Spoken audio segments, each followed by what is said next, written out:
So I welcome you all to this session. Today is Unit 11, BPAG 172, Unit 11. Okay. Now, Unit 11, Sustainable Human Development.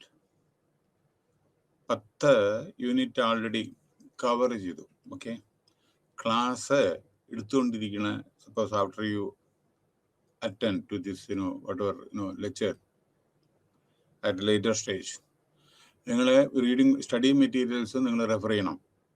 കാരണം elaborate ആയിട്ട് study മെറ്റീരിയലിൻ്റെ ഞാൻ brief ആയിട്ടുള്ള important points മാത്രമേ സംസാരിക്കുന്നുള്ളൂ, additional പോയിന്റ്സും. മനസ്സിലായില്ലേ? അപ്പോൾ അതുകൊണ്ട് ഈ ഡീപ്പായിട്ടുള്ള നോളേജാണ് അത്യാവശ്യം.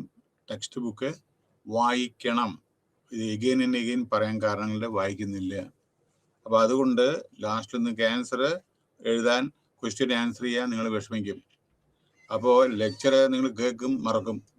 പക്ഷേ നിങ്ങൾ വായിച്ചാൽ, വായനാശീലം ഉണ്ട് എങ്കിൽ അത് നിങ്ങളുടെ മെമ്മറിയിൽ എന്നും നിൽക്കും. അതേപോലെ ലെക്ചർ ഇതൊരു അഡീഷണൽ ഇതാണ്, മാത്രമേ ഉള്ളൂ കേട്ടോ, അഡീഷണൽ ആയിട്ട്. പക്ഷേ നമ്മൾ ഡീപ്പ് നോളജ് വേണമെന്ന് വെച്ചാൽ പുസ്തകം വായിക്കണം. ഓക്കെ, ഇതൊക്കെ വാല്യൂ അഡീഷൻ ആണ് നമ്മുടെ ഈ നമ്മുടെ ഇതുമാതിരി ക്ലാസ്സസ് ഒക്കെ വാല്യൂ അഡീഷൻസ് ആണ്. പക്ഷേ you are fortunate, at least you are having a very good course material. Okay, now you whatever advice ഈ തരുന്നത് അത് ശ്രദ്ധാപൂർവം കേൾക്കുക. കാരണം എന്താണെന്ന് വെച്ചാൽ ഇതെല്ലാം പറയുന്നത് ബേസ്ഡ് ഓൺ സർട്ടൻ ബാക്ക്ഗ്രൗണ്ട്. കാരണം പല അസൈൻമെൻറ്റും വേരിയസ് കോഴ്സസിൻ്റെയൊക്കെ എവാലുവേഷനൊക്കെ നടത്തിയതിൻ്റെ പരിണാമ ഫലമാണ് ഞാൻ പറയുന്നത്. ചിലർക്ക് റൈറ്റിംഗ് ഹാബിറ്റ് ഇല്ല, ക്രിയേറ്റിവിറ്റി കമ്മിയാണ് ചിലപ്പോൾ. ചിലർ വളരെ നന്നായിട്ട് എഴുതുന്നുണ്ട്. പിന്നെ ബാക്കി എങ്ങനെ ആൻസർ ചെയ്യേണ്ടത് അതൊക്കെ പിന്നീട്, അതായത് ഓരോരോ ക്വസ്റ്റ്യന് എങ്ങനെ ആൻസർ ചെയ്യേണ്ടത് അത് നമുക്ക് പിന്നീട് സമയം കിട്ടുമ്പോൾ അതൊക്കെ പറയാം. മനസ്സിലായില്ലേ?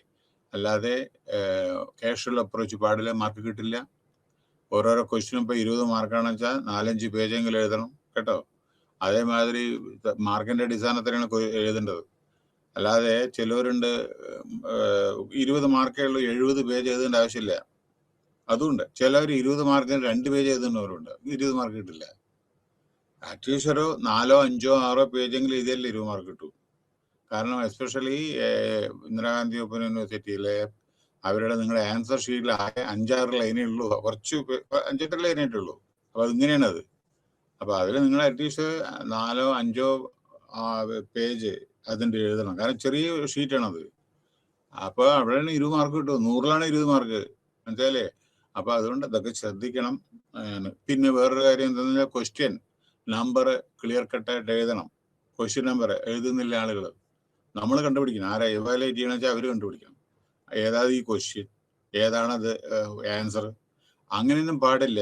മനസ്സിലായില്ലേ? കറക്റ്റ് എൻറോൾമെന്റ് നമ്പർ എഴുതണം.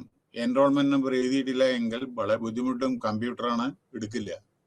കാരണം ഈ കമ്പ്യൂട്ടറിൽ ഒരു കാര്യം ഇതൊന്നും പറയേണ്ടതല്ല എനിക്ക്, കാരണം ക്ലാസ് എടുക്കാണ്ട്, പക്ഷേ എങ്കിലും ഞാൻ പറഞ്ഞു മാത്രം. കാരണം കണ്ട് ഞാൻ എന്താ പറയണ്ടേ, മടുത്തിട്ടാണ് ഞാൻ പറയുന്നത്. അതായത് ഈ എൻറോൾമെന്റ് എഴുതുമ്പോൾ 1, 2, 3, 4 അല്ലെങ്കിൽ 5, 10, 6 അങ്ങനെ 8, 10 ഇതല്ലേ ഉള്ളൂ. അതൊന്നും നിങ്ങൾക്ക് പ്രോപ്പറായി ചെയ്തെന്താ? അവിടെ ആർട്ട് വർക്കാണ്. അതായത് നമ്മുടെ റോമൻ ലെറ്റേഴ്സ്, മറ്റേ ഇതൊക്കെ റൂൾ നമ്പറിലെ സിമ്പിളായിട്ട് എഴുതണം. കാരണം അത് വായിച്ച് മനസ്സിലാക്കണ്ടേ? കാരണം ആ റൂൾ നമ്പറാണ് നിങ്ങളുടെ മാർക്ക് അപ് ടു ഡേറ്റ് ചെയ്യണം.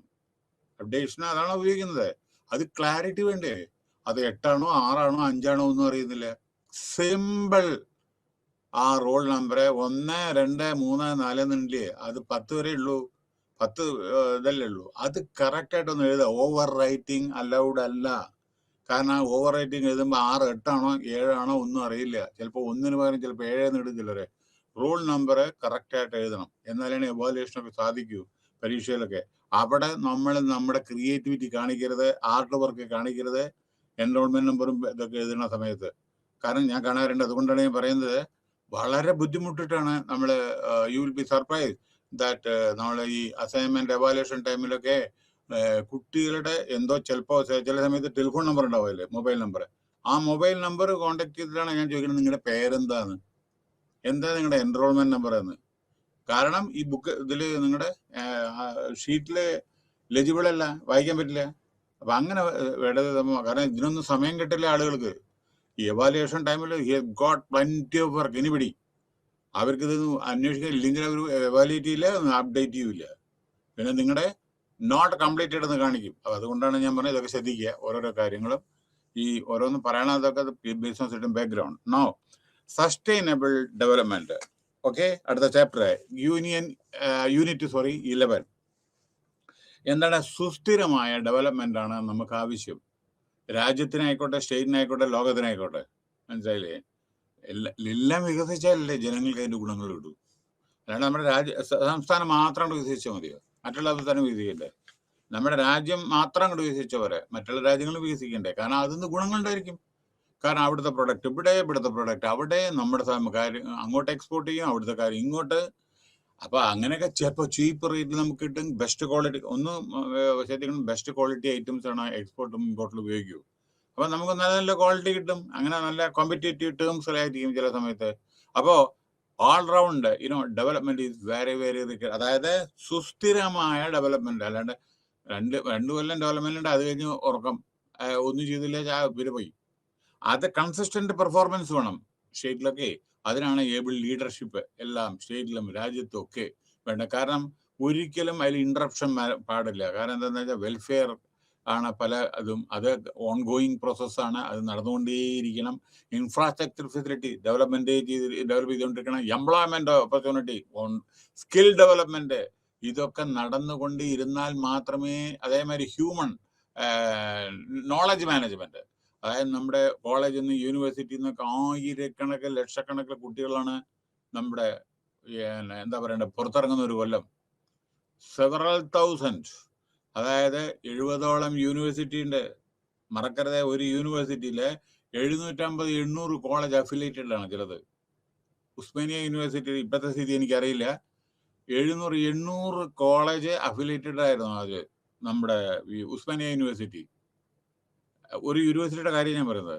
700-800 കോളേജ് അഫിലിയേറ്റ് എന്നിട്ട് അതിന് ബൈഫറക്കേറ്റ് ചെയ്യണം. പക്ഷെ അത് ചെയ്തതെന്ന് എനിക്കറിയില്ല. അതേമാതിരി മുംബൈ യൂണിവേഴ്സിറ്റി, അത് ഗോവ അടക്കം അത് ജുറിഡിക്ഷൻ ഉണ്ടായിരുന്നു. ഒരുപാട് കോളേജസ് ഉണ്ടായിരുന്നു അവിടെ. അപ്പൊ എന്തുണ്ടറിയോ, ഇത്രയധികം യൂണിവേഴ്സിറ്റി ഉണ്ട് നമ്മുടെ 700-800 1000 തോന്നുന്നുണ്ട് യൂണിവേഴ്സിറ്റി. കാരണം പ്രൈവറ്റ് യൂണിവേഴ്സിറ്റി പല ടൈപ്പ് ഉണ്ട് കേട്ടോ. അതായത് ഇതൊക്കെ ഡെവലപ്മെന്റ് ഉപയോഗിക്കുന്നതാണ്. യൂണിവേഴ്സിറ്റി ഓപ്പൺ റെഗുലർ യൂണിവേഴ്സിറ്റി ഉണ്ട്, ഗവൺമെന്റ് യൂണിവേഴ്സിറ്റീസ് ഉണ്ട്, അഗ്രികൾച്ചറൽ യൂണിവേഴ്സിറ്റി ഉണ്ട്, മെഡിക്കൽ യൂണിവേഴ്സിറ്റി ഉണ്ട്, ടെക്നോളജിക്കൽ യൂണിവേഴ്സിറ്റി ഉണ്ട്, ഡിജിറ്റൽ യൂണിവേഴ്സിറ്റി ഉണ്ട്. മനസ്സിലായോ? അതായത് പലതും, അനിമൽ സയൻസ്, ഇതിന്റെയൊക്കെ പല പല വിധത്തിലുള്ള ഇതുണ്ട് നമ്മുടെ. അപ്പോ യൂണിവേഴ്സിറ്റി, പിന്നെ ഡീംഡ് യൂണിവേഴ്സിറ്റീസ് ഉണ്ട്, പ്രൈവറ്റ് അനവധി ഉണ്ട്, പ്രൈവറ്റ് യൂണിവേഴ്സിറ്റീസ്. മനസ്സിലായില്ലേ? അപ്പൊ ഇതൊക്കെ യൂണിവേഴ്സിറ്റി. അപ്പൊ ഇതൊക്കെ കുട്ടികൾ വരില്ല പുറത്ത്. പക്ഷേ ഈ വരുന്ന കുട്ടികള് വളരെ നല്ല ബ്രില്യൻ്റ് ആയിട്ടുള്ള കുട്ടികളുണ്ടാവും അതില്. പക്ഷെ ആ ബ്രില്യൻ്റ് ആയ ആളുകളെ നമ്മൾ യൂട്ടിലൈസ് ചെയ്യണം. എങ്ങനെ? By way productive purpose. അതായത് നമ്മളെ ഏത് ഇൻഡസ്ട്രീസിലാണ് വെച്ചാൽ അവരെ നമ്മൾ യൂട്ടിലൈസ് ചെയ്യണം. അല്ലെങ്കിൽ അവർ പുറത്തു പോകും. ഇപ്പൊ അന്ന് തന്നെ കണ്ടു, രാവിലെ ന്യൂസിൽ കണ്ടത്, ഓസ്ട്രേലിയ, അമേരിക്ക, UK-യിലേക്കാണ് ഏറ്റവും കൂടുതൽ കുട്ടികൾ പോകുന്നത്. ഇപ്പൊ ഗൾഫിലേക്ക് കുറച്ച് കമ്മിയായി, മറ്റു രാഷ്ട്രങ്ങളിലാണ് പോകുന്നത്. അപ്പൊ ഈ പോകുന്ന ആ കുട്ടികളെ ക്വാളിഫൈഡ് അല്ലെങ്കിൽ അമേരിക്കയിലേക്ക് UK-യിലേക്കൊന്നും അങ്ങനെ പോകാൻ പറ്റില്ല. മനസ്സിലായില്ലേ? നല്ല ഒരു നല്ല ക്വാളിഫിക്കേഷൻ നല്ല വിധത്തിലുണ്ടെങ്കിൽ മാത്രമേ അവിടെ പോയി ജോലി കിട്ടൂ. ജോലി കിട്ടും, എല്ലാ വിധത്തിലും ജോലി കിട്ടും ഞങ്ങൾക്ക്. പക്ഷെ നിങ്ങൾ ഒരു ഹയർ പൊസിഷൻ എത്ര നല്ല ക്വാളിഫിറ്റി ഇല്ലെങ്കിൽ അവിടെ, അതും outstanding performance in academics it is required actually. എന്നാലാണ് ഹൈ പൊസിഷനിലൊക്കെ എത്താൻ പറ്റൂ. അപ്പോ ഈ ഡെവലപ്മെന്റ് ഇതൊക്കെ അത്യാവശ്യമാണ് കേട്ടോ. അപ്പൊ പിന്നെ പിന്നെ വേറൊരു കാര്യം, we are fortunate to have എല്ലാ ഇൻസ്റ്റിറ്റ്യൂഷൻസും നമ്മുടെ രാജ്യത്തുണ്ട്. അതൊക്കെ നമ്മൾ യൂട്ടിലൈസ് ചെയ്തിട്ട് നമ്മുടെ ഹ്യൂമൻ ഡെവലപ്മെന്റിനെ പറ്റിയിട്ട്. ഒരു രാജ്യം വികസിക്കണം വെച്ചാൽ അവിടുത്തെ ഹ്യൂമൻ റിസോഴ്സസ് ആർ വൈറ്റൽ. അതേമാതിരി കമ്പനി വികസിക്കണം വെച്ചാൽ അതിൽ വർക്ക് ചെയ്യുന്ന ആ worker discipline, self discipline, able leadership, അതായത് ഇൻഫർമേഷൻ, അതായത് ഷെയറിങ്, കമ്മ്യൂണിക്കേഷൻ ഗ്യാപ്പ് ഇല്ലാതെ വെൽഫെയർ ഓറിയന്റഡ് ആയിട്ടും അവർ നല്ല വിധത്തിലുള്ള പ്രൊഡക്ടിവിറ്റി അവരിൽ നിന്ന് അങ്ങനെയൊക്കെ ഉണ്ടെങ്കിലല്ലേ ഡെവലപ്മെന്റ് ഉണ്ടാവും. അപ്പൊ അതേമാതിരിയാണ് രാജ്യവും. എല്ലാവരുടെ കോൺട്രിബ്യൂഷൻ രാജ്യത്തിനാണ്. അല്ലാണ്ട് പ്രധാനമന്ത്രിയോ പ്രസിഡന്റോ അല്ലെങ്കിൽ ചീഫ് മിനിസ്റ്ററോ വിചാരിച്ച ഡെവലപ്മെന്റ് ആവില്ല. ജനങ്ങളെല്ലാം active participation is required and sound policies to be formulated by the respective authorities. Okay, now sustainable, സുസ്ഥിരമായ ഡെവലപ്മെന്റ്. അങ്ങനെയാണ്, കൺസിസ്റ്റന്റ് ആയിട്ടുള്ള പെർഫോമൻസ് ആണ് നമുക്ക് വേണ്ടത്. അല്ലാണ്ട് ഇന്ന് നല്ലത് അത് കഴിഞ്ഞാൽ തീർന്നു പരിപാടി, കീപ്പിട്ട്. അപ്പോഴാണ് പരിപാടി എന്താ പറയുക, പല പ്രശ്നങ്ങളും വരും. മനസ്സിലായില്ലേ? അതായത് നമുക്ക് നമ്മുടെ ഹിസ്റ്ററി നോക്കിയാൽ തന്നെ അറിയാം ഓരോ രാജ്യങ്ങളുടെ സ്ഥിതി. മനസ്സിലായില്ലേ? അതായത് വളരെയധികം ഡെവലപ്മെന്റ് ഉള്ള ചില സമയത്ത് നേരെ പിന്നാക്കം പോകും. മനസ്സിലായില്ലേ? അപ്പോൾ അത് ശ്രദ്ധിക്കേണ്ട കാര്യങ്ങളാണ്. വളരെയധികം നല്ല ബ്യൂട്ടിഫുൾ ആയിട്ടുള്ള ചില പല ഫങ്ഷനിങ് ഒക്കെ ഉണ്ടല്ലോ, അതൊക്കെ നല്ല വളരെ ഓരോരുത്തരും അതിന് ഒരു നമ്മളെല്ലാം രാജ്യത്തിന്റെ ഒരു സിറ്റിസൺ ആണ്. So everybody have got his own role or her own role to play in whichever field you are working. മനസ്സിലായില്ലേ? ഒരു ജോബും ചെറുതല്ല വലുതുമല്ല, എല്ലാ ജോബും വളരെ അത്യാവശ്യമാണ്. ഇപ്പൊ നമ്മളെ ഒരു ചെറിയ ഉദാഹരണം ഞാൻ പറയാം. ഇപ്പോ നമുക്ക് ഈ മുനിസിപ്പൽ കോർപ്പറേഷനിലൊക്കെ വരയ്ക്കുന്ന ആളുകള്, കുട്ടികളൊക്കെ നമ്മളെ പറയില്ലേ, അവരുടെ സംഭാവന എത്രയാണെന്ന് നിങ്ങൾക്ക് അറിയില്ല. അവര് പ്രോപ്പറായി ക്ലീനിങ്ങോ അല്ലെങ്കിൽ സ്ട്രീറ്റ് ക്ലീനിങ്ങോ വേറൊന്നും ക്ലീനിങ് എന്തായാലും ചെയ്ത് എപ്പിഡമിക്, അതായത് സ്മെല്ല്, ഇത് so many disease will come. Recent ആയിട്ട് ഒരു സിനിമാ നടൻ, ഒരു സീരിയൽ നടൻ ഇവിടെ ഈ സിനിമയിൽ അഭിനയിച്ചുകൊണ്ടിരിക്കുന്ന ഞായറാഴ്ച കാണാൻ സീരിയലിലൊക്കെ അദ്ദേഹം ഒരു ഇന്റർവ്യൂവിന് അപ്പിയർ ചെയ്തപ്പോൾ ഞാൻ എന്തുകൊണ്ടാണ് അത് പറയുന്നത് വെച്ചാൽ, ഒരു ജോബും ചെറുതുമല്ല വലുതുമല്ല, ഒരാളും വലിയവനുമല്ല ചെറിയവനുമല്ല, എല്ലാവരും ഒരേ സമൂഹത്തിൽ എല്ലാവർക്കും അവരുടേതായ റോളുണ്ട് എന്ന് മനസ്സിലാക്കണം. അല്ലാണ്ട് ഇന്ന് നിങ്ങൾ പണക്കാരായ മറ്റുള്ളവരെല്ലാം നിങ്ങളുടെ താഴെയാണെന്ന് വിചാരിക്കരുത്. ഇന്നത്തെ പണക്കാരൻ ദാ വരണം കീപ്പിട്ട് താഴെ നാളെ. അതേമാതിരി ഇന്ന് കിടക്കുന്ന കുചേലനായിട്ട് കിടക്കുന്ന ആള് നാളെ അനിൽ അംബാനിയോ അനിൽ അംബാനി വളരെ പരിതാപകരമാണ്, മുകേഷ് അംബാനിയുടെ സ്ഥിതിയിലെത്തും ചിലവരെ. Hard work is very very essential for the development. No, ഈ ആള് ദർ വാസ് എ പോസ്റ്റ്, അതായത് ഹൈസ്കൂളിലെ കക്കൂസ് ക്ലീൻ ചെയ്യാം, ഇതായിരുന്നു പോസ്റ്റ്. റെഗുലർ പോസ്റ്റാണ്, ഗവൺമെന്റിന്റെ, സ്റ്റേറ്റ് ഗവൺമെന്റിന്റെ ജോലി. അവരുടെ പോസ്റ്റ് അതിന് സ്വീപ്പർ. അത് പ്രത്യേകം പറഞ്ഞിട്ടുണ്ട്, സ്വീപ്പർ എന്ന് വിചാരിക്കരുത് നിലം തുടക്കിയ അതല്ല, കക്കൂസ് 13ഓളം കക്കൂസ് ഉണ്ട്. ഞാൻ ഇത് നടന്ന സംഭവമാണ് കേട്ടോ, 2-3 ആഴ്ച മുമ്പേ പേപ്പറിലും ഉണ്ടായിരുന്നു, ഞാൻ TV-യിലും കണ്ടിട്ടുണ്ടായിരുന്നു. ഞാൻ എന്താ ഇത് നിങ്ങൾക്ക് ഉദാഹരണം ഞാൻ പറയണത് എന്താണിത് പറയാൻ കാരണം എന്ന് വെച്ചാൽ, ഒരു ജോബും ചെറുതുമല്ല വലുതുമല്ല, എല്ലാം അത്യാവശ്യമാണ് നമ്മുടെ രാജ്യത്തിന്റെ ഡെവലപ്മെന്റ്. അതാണ് ഞാൻ പറയുന്നത്. അതായത് അവന് അപ്പൊ ആ ഒരു സ്കൂളില്, സെക്കൻഡറി സ്കൂളാണ്, 13 കക്കൂസ് ഉണ്ട്, അത് ക്ലീൻ ചെയ്യണം. അല്ലാണ്ട് ഓർക്കണം, ഫ്ലോർ ക്ലീനിങ് അല്ല, കക്കൂസ് മാത്രമാണ് ക്ലീൻ ചെയ്യണത്. അനവധി കുട്ടികളുണ്ട് നമ്മുടെ ഇതിൽ കോളേജിൽ. അപ്പോൾ ഈ പോസ്റ്റാണ് അഡ്വർടൈസ് ചെയ്തിരുന്നത്. റെഗുലർ പോസ്റ്റാണ് സ്റ്റേറ്റ് ഗവൺമെന്റിന്റെ. നമ്മുടെ ഈ പറയുന്ന നടൻ അതിൽ അപ്ലൈ ചെയ്തിട്ട് ഇന്റർവ്യൂവിന് അവന് വിളിച്ചു. ഇന്റർവ്യൂവിനെ വിളിച്ച സമയത്ത് ഇന്റർവ്യൂ ബോർഡ് ബെന്റെ ടേണുകൾ വന്നപ്പോൾ ബെനെ കണ്ടപ്പോൾ ഷോക്കായി. കാരണം നമ്മൾ സ്ക്രീനിൽ കാണുന്ന ആളാണ്. ഞായറാഴ്ച അയാളുടെ സീരിയൽ പേര് ഞാൻ പറയുന്നില്ല, പേര് വളരെ പ്രസിദ്ധമാണ്, മറ്റേ സീരിയല്. അപ്പൊ അതില് വരുന്ന ആളാണ്. അപ്പോ ആ ഇന്റർവ്യൂ ചെയ്യുന്ന ആളുകളെ ഷോക്കായി. അയ്യോ, നീ എന്തിനാ വന്നേ? അവർ പറഞ്ഞത് അങ്ങനെ സാറേ ഈ പോസ്റ്റാണ്. അപ്പോ ഇന്റർവ്യൂ ചെയ്യുന്ന ആളുകൾ ചോദിച്ചു, നീ അണക്കറിയോ എന്ത് ജോലിക്ക് വേണ്ടിയാണ് എന്നെ വിളിച്ചിരുന്നത്? യെസ് സർ, അറിയാം. അതായത് ഇവിടെ കക്കൂസ് ഉണ്ട്, അത് ക്ലീൻ ചെയ്യാൻ. ഇവർ പറഞ്ഞു 13 കക്കൂസ് ഉണ്ട്, അത് ക്ലീൻ ചെയ്യൽ മാത്രമാണ് എൻ്റെ ഡ്യൂട്ടി, ഫ്ലോറിങ് അതല്ല എന്താണ്. എടുത്ത ഉടനെ ഈ ചങ്ങാതി ഇമ്മീഡിയറ്റ് ആയിട്ട് what reply he gave, are you prepared to do this എന്ന് ഇന്റർവ്യൂ ചെയ്യുന്ന ആളുകൾ ചോദിച്ചു എന്നോട്, ഈ സിനിമ നടനോട്. സീരിയൽ നടനുമാണ്. അവൻ എന്താ ഉത്തരം കൊടുത്തറിയോ?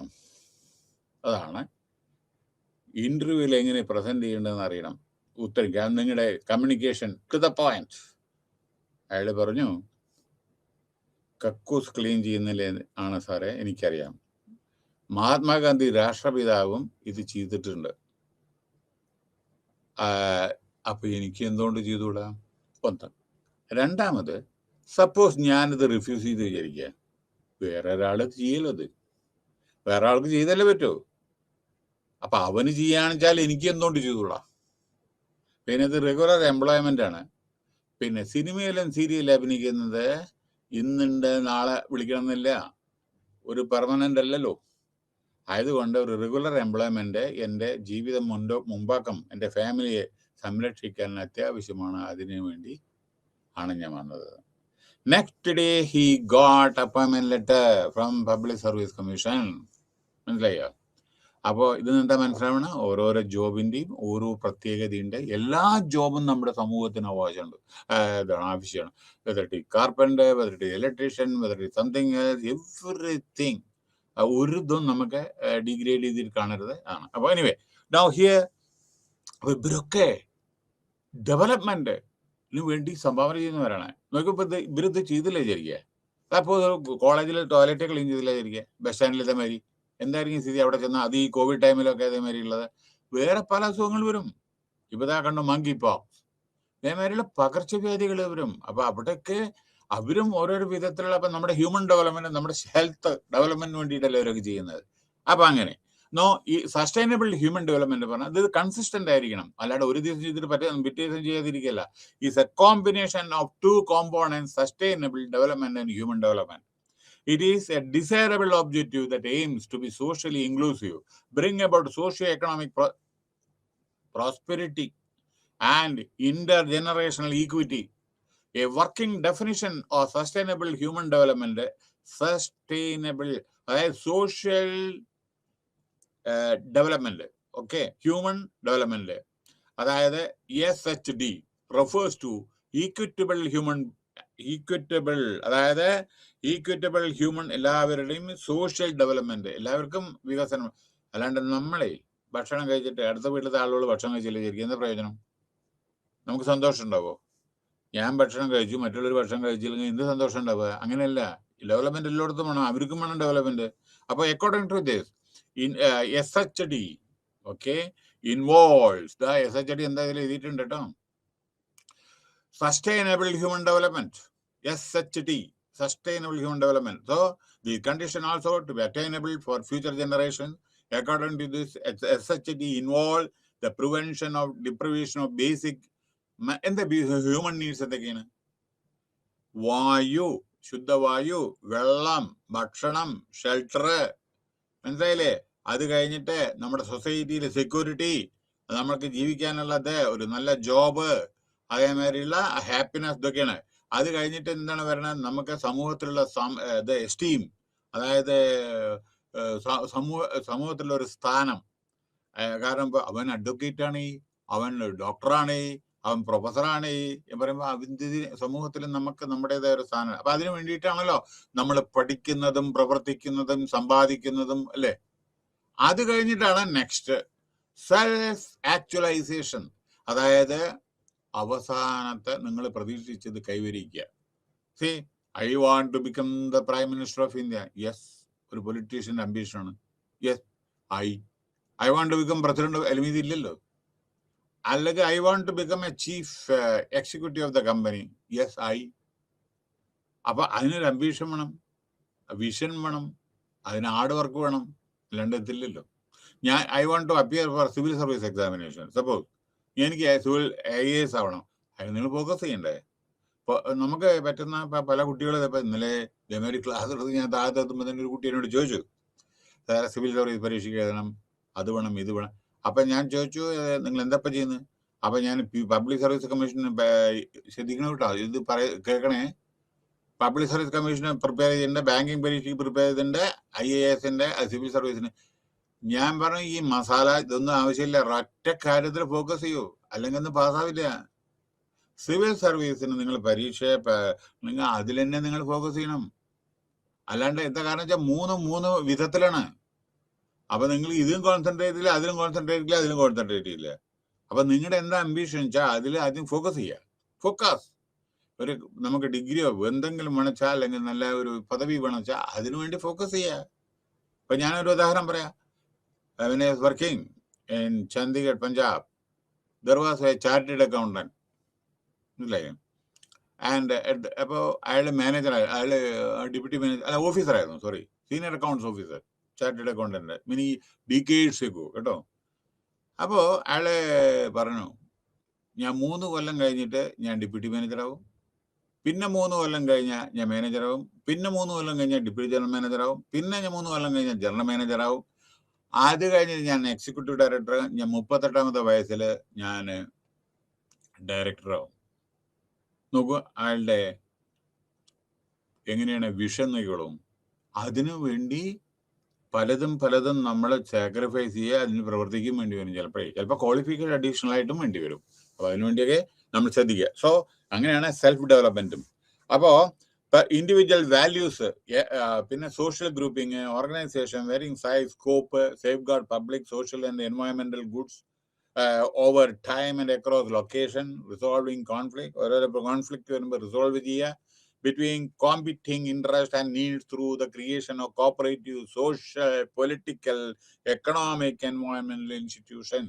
എല്ലാവരോടും സഹകരിച്ച് രാഷ്ട്രീയപരമായും സാമൂഹ്യപരമായും വളരെ കോപ്പറേഷനോടുകൂടി എൻവയോൺമെന്റ് മെയിൻറ്റെയിൻ ചെയ്തിട്ട് അതിന്റെ ഇൻസ്റ്റിറ്റ്യൂഷൻസിന്റെ ഗൈഡ് കംപ്ലീറ്റ് എന്താണ് അവരുടെ ഗൈഡ് ലൈൻസ് വെച്ചാൽ അതൊക്കെ നമ്മളെ ഫോളോ ചെയ്യുക. അപ്പോൾ ഡെവലപ്മെന്റില് equitable human and social development ആണ്. സോഷ്യോ എക്കണോമിക് പ്രോസ്പെരിറ്റിന്റെ സസ്റ്റൈനബിൾ ഹ്യൂമൻ ഡെവലപ്മെന്റ് പറഞ്ഞ SHD. പിന്നെ അഡ്വാൻസ്ഡ് കൺസോർട്ടിസം, അതായത് in this unit we shall attempt to provide it conceptual framework of development, explain the concept of human development, മനുഷ്യന്റെ development, and present a comprehensive frame of sustainable development. Okay, അതായത് മനുഷ്യന്റെ ഡെവലപ്മെന്റും. അപ്പോൾ sustainable ഡെവലപ്മെന്റിനെ പറ്റിയിട്ട് വേറെ ഒന്നും കൂടി ഞാൻ പറയാം. അഡ്വാൻസ്ഡ് കൺസോർട്ടിയം, അതായത് കോപ്പറേഷൻ വേണം, കോൺഫ്ലിക്റ്റ് പാടില്ല, കോംപ്ലക്സിറ്റി പാടില്ല. പക്ഷേ നമ്മുടെ ഇപ്പോഴത്തെ വളരെ കോംപ്ലക്സ് സിറ്റുവേഷൻ ആണ്, അതെല്ലാം നമ്മൾ സോൾവ് ചെയ്യണം വൺ ബൈ വൺ. ഈ പ്രോബ്ലം എവിടെ ഇല്ലാത്തത്? ഇപ്പൊ ശ്രീലങ്കയിലും പ്രോബ്ലം ഇല്ലേ? ഇതാ ഇന്ന് പ്രസിഡന്റ് ഇലക്ഷൻ ആണല്ലോ അവിടെ. പ്രോബ്ലം ഒക്കെ സോൾവ് ചെയ്യും, പ്രോബ്ലം വന്നുകൊണ്ടേയിരിക്കും. നോക്കൂ, വിശപ്പുള്ളവനാണ് അതിന്റെ വാല്യൂ എന്താണെന്ന് അറിയൂ. ദരിദ്രനാണ് അതായത് പണത്തിന്റെ വാല്യൂ എന്താണെന്ന് അറിയൂ. അപ്പോ ഞാൻ എന്താണ് പറയുന്നത് വെച്ചാൽ, ഈ കോൺഫ്ലിക്റ്റ് വരും, പക്ഷെ അത് ശാശ്വതമല്ല. നിങ്ങളുടെ ഹാർഡ് വർക്ക് കൊണ്ട് അത് എല്ലാ കോൺഫ്ലിക്റ്റ് എല്ലാവരുടെ ജനങ്ങളുടെ സഹകരണം കൊണ്ട് അത് മാറ്റാം. ഉദാഹരണം, ഇന്ന് ലോകപ്രസിദ്ധനായ അല്ലെങ്കിൽ ഇന്ത്യത്തെ ഏറ്റവും ധനികനായ മുകേഷ് അംബാനി അവിടെ അച്ഛൻ എന്താ ചെയ്തത്? ഗൾഫിലെ പെട്രോൾ പമ്പിൽ നിൽക്കണ്ടായിരുന്നു ധീരുഭായ് അംബാനി ഒരു കാലത്ത്, എന്തല്ലേ വർഷങ്ങൾക്ക് മുമ്പേ. അയാൾ മരിച്ചുപോയി. അതിനുശേഷമാണ് അയാളെ വിമൽ ഇതൊക്കെ ഇവിടെ വന്നിട്ട് അഹമ്മദാബാദിൽ ഇവിടെ ഗുജറാത്തിൽ സ്റ്റാർട്ട് ചെയ്തൊക്കെ ബാക്കി ഹിസ്റ്ററിയാണ്. അപ്പോൾ ഒരാൾ അങ്ങനെ അന്ന് ഗൾഫിൽ ജോലി ചെയ്തിട്ടുണ്ടെങ്കിൽ, കഷ്ടപ്പെട്ടിട്ടുണ്ടെങ്കിൽ, അത് പിന്നീട് അത് പ്രോപ്പറായി യൂട്ടിലൈസ് ചെയ്ത് 10നെ 20ആക്കി, 20നെ 40ആക്കി, 40 അങ്ങനെ അങ്ങനെ അങ്ങനെ അങ്ങനെ അങ്ങനെ അങ്ങനെ സാമ്രാജ്യം കെട്ടിപ്പടുത്തു. മനസ്സിലായില്ലേ? ഇന്ന് രാവിലെ തന്നെ ജംനാലാൽ ബജാജിനെ പറ്റിയിട്ട് ഞാൻ കേട്ടു. അതായത് നമ്മുടെ മഹാത്മാഗാന്ധി എൻ്റെ 5ാമത്തെ പുത്രനാണെന്ന് പറഞ്ഞ വളരെ സുപ്രസിദ്ധ പെട്രിയോട്ടിക് പേഴ്സൺ, നമ്മുടെ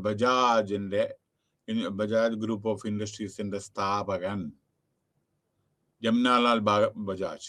അദ്ദേഹത്തിൻ്റെ ഇത് പറഞ്ഞു കേട്ടു. വളരെ സ്വാതന്ത്ര്യ സമയത്തിന് വേണ്ടിയിട്ട് എന്തെല്ലാം ത്യാഗങ്ങൾ. ഒരു വ്യവസായിയും ഇത്രയധികം കഷ്ടപ്പെട്ടിട്ടുണ്ടാവില്ല. കാരണം പൈസ സാമ്പത്തികമായിട്ട് നല്ലൊരു ഇതുണ്ടെങ്കിൽ അയാൾക്ക് ഉണ്ടായിരുന്നു. അതെല്ലാം പലപ്പോഴും ഫ്രീഡം സ്ട്രഗിളിന് വേണ്ടിയിട്ടും അയാൾ ഓരോരോ ക്ഷേത്രങ്ങള് എല്ലാവർക്കും തുറന്നു കൊടുത്തിട്ട് അങ്ങനെയൊക്കെ മഹാത്മാഗാന്ധിയുടെ ഒപ്പം എല്ലാ ഉപ്പു സത്യാഗ്രഹത്തിനും ക്വിറ്റ് ഇന്ത്യ ഇതിലൊക്കെ. പിന്നെ നമ്മുടെ ഹയർ എഡ്യൂക്കേഷനിലെ വളരെയധികം കോൺട്രിബ്യൂഷൻ ചെയ്ത ആളാണ് ജംനാലാൽ ബജാജ്. MBA ഇതിനൊക്കെ പല ബോംബെയിലെ ഒരു ഇൻസ്റ്റിറ്റ്യൂട്ട് ഉണ്ട് അങ്ങനെയൊക്കെ. അപ്പൊ ഇപ്പോ ആ ഗ്രൂപ്പിന്റെ ടേൺ ഓവർ എത്ര അറിയോ? 8 ലക്ഷം കോടി. അതായത് അതിൽ നിന്ന് മറ്റേ ബജാജ് വന്നു, മകൻ ബജാജ് വന്നു, അവിടുന്ന് മറ്റേ അവരങ്ങനെ ഡൈവേഴ്സിഫൈ ആയിട്ട് വളരെ ബ്യൂട്ടിഫുൾ ആയിട്ട് അവരുടെ ഡെവലപ്മെന്റ് നടന്നു. ബിസിനസ് സാമ്രാജ്യം. ബിസിനസ് കെട്ടിപ്പടുക്കുന്നതും അവർക്ക് വേണ്ടി മാത്രമല്ലല്ലോ, അതിൽ ജനങ്ങൾക്ക് എംപ്ലോയ്മെന്റ് ഇല്ലേ അതില്, അല്ലേ? ഓരോരുത്തരുടെ ഇപ്പോൾ ലക്ഷക്കണക്കിന് ആളുകളല്ലേ ജോലി ചെയ്യുന്നത്. TCS 4 ലക്ഷം ആളുകളാണ്, ഇൻഫോസിസിൽ 3.5 ലക്ഷത്തിയുണ്ട്. അപ്പൊ സാമ്രാജ്യം കെട്ടിപ്പടുക്കുക പറഞ്ഞത് മറ്റു സൊസൈറ്റിക്ക് വേണ്ടിയിട്ടല്ല ഇതൊക്കെ, അല്ലാണ്ട് അവരുടെ മക്കളല്ലല്ലോ അതില്, മനസ്സിലായില്ലേ? അപ്പൊ അതാണ് ഞാൻ പറയുന്നത്. പിന്നെ ഇത് നമ്മൾ ഓരോന്നും ചെയ്യുന്ന സമയത്ത് ഇതൊക്കെ ഡെവലപ്മെന്റ് ആണ്, മനസ്സിലായില്ലേ? അപ്പോ ഇനി പറയാനുള്ളത് കോപ്പറേഷൻ ഞാൻ പറഞ്ഞു, കോംപ്ലക്സിറ്റി പറഞ്ഞു, എൻവയോൺമെന്റ്. എപ്പോഴും വികസനം പറഞ്ഞിട്ട് നമ്മള് പ്രകൃതിയെ നമ്മൾ ചൂഷണം ചെയ്യരുത്, നാളെ അനുഭവിക്കും. മറക്കരുത്, പ്രകൃതിയെ ചൂഷണം ചെയ്താൽ ഇന്നല്ലെങ്കിൽ നാളെ നമ്മളോ നമ്മുടെ ജനറേഷൻ, അടുത്ത ജനറേഷനോ അനുഭവിച്ചേ പറ്റൂ. ദൈവം തന്ന, ദൈവത്തിൽ വിശ്വസിക്കുന്നവരാണ് വെച്ചാൽ നാച്ചുറൽ, അതായത് നമ്മുടെ ഈ കാലാവസ്ഥയും അതേമാതിരി കാടുകളും ഇതിലുണ്ടല്ലോ, നമ്മുടെ ഫോറസ്റ്റ് ഏരിയ, എൻവയോൺമെന്റൽ തിങ്, പക്ഷികളും മൃഗങ്ങളും, ഇതെല്ലാം നമ്മുടെ സമൂഹത്തിന് അത്യാവശ്യമാണ്. ഒരിക്കലും നശിപ്പിക്കരുത്.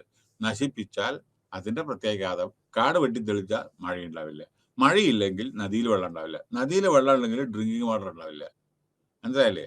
ഇപ്പൊ ഉദാഹരണം കൊച്ചി സിറ്റി, പെരിയാർ റിവർ എന്നാണ് ഡ്രിങ്കിങ് വാട്ടർ. അപ്പൊ റിവറിലേക്ക് ഇവിടെ നിന്ന് ഡ്രിങ്കിങ് വാട്ടർ കിട്ടുന്നത്, മനസ്സിലായില്ലേ? അപ്പൊ അതുകൊണ്ട് ഓരോ സ്ഥലത്തും അങ്ങനെ പലതും. അപ്പോ നമുക്ക് വെള്ളം വേണം, ശുദ്ധവായു വേണം, പൊല്യൂഷൻ പാടില്ല. അപ്പൊ എൻവയോൺമെന്റ് മെയിൻറ്റെയിൻ ചെയ്യണം, മനസ്സിലായോ? അപ്പൊ അതായി.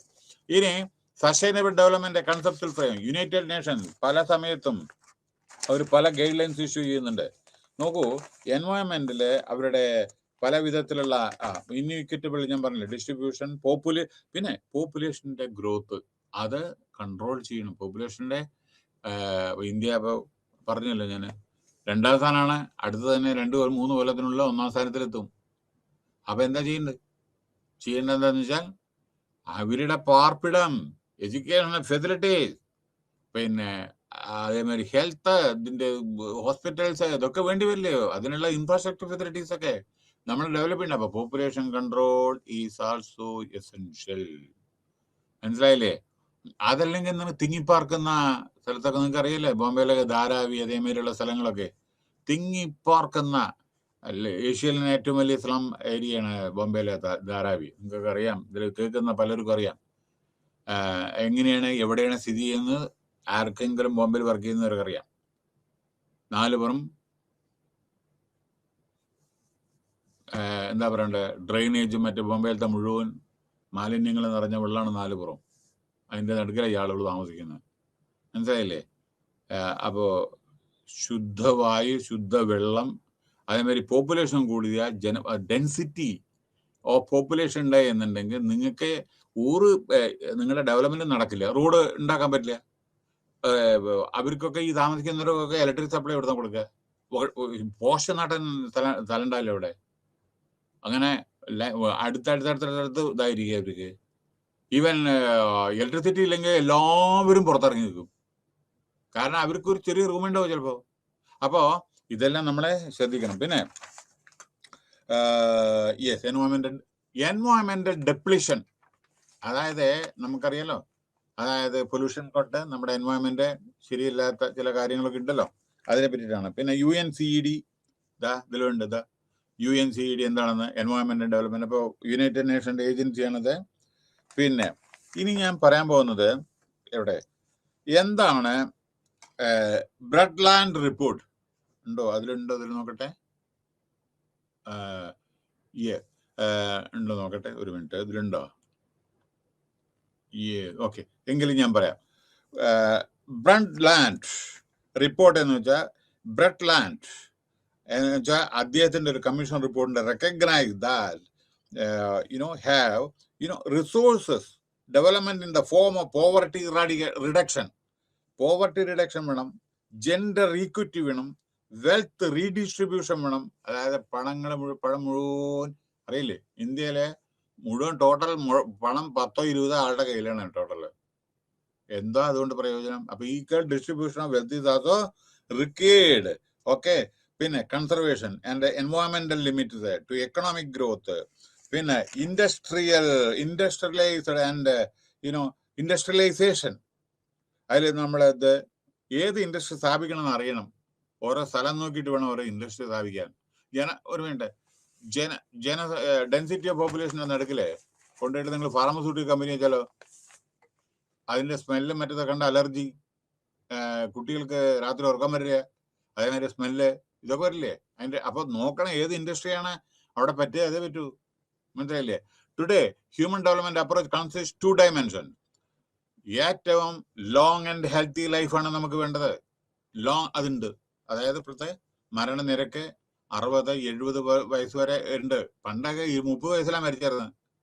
അത് നമ്മൾ മരുന്നൊക്കെ ഉണ്ടായിട്ട് ഇപ്പൊ നമ്മുടെ ഹെൽത്ത് ഒക്കെ മെയിൻറ്റെയിൻ ചെയ്തിട്ട് അത് 70-ഉം 75-ഉം 78-ലേക്ക് എത്തിയിട്ടുണ്ട്.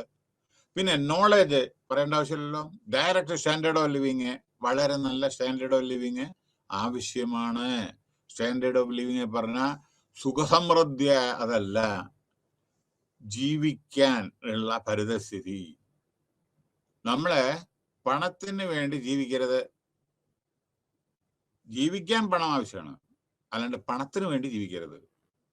അതേമാതിരി ഇപ്പൊ നമുക്ക് ഭക്ഷണം കഴിക്കണം, പക്ഷെ ഭക്ഷണം കഴിക്കാൻ വേണ്ടി ജീവിക്കരുത്.